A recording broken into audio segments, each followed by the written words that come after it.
Laying dumbbell tricep extension. Dumbbell laying tricep extensions increase strength in the triceps. Performing the exercise with dumbbells will achieve muscular balance on both sides of the body. Lie on a bench with dumbbells in each hand and your arms extended over your chest. Bend your elbows and lower the dumbbells until they're just above your shoulders. Your upper arms shouldn't move. Pause and then extend the dumbbells back to the starting position by squeezing your triceps.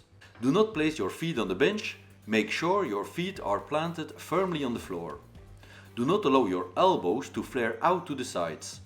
Slowly lower the weights and do not use momentum. Lying tricep extensions are one of the most stimulating exercises to the entire triceps muscle group in the upper arm. It works the triceps from the elbow all the way to the latissimus dorsi.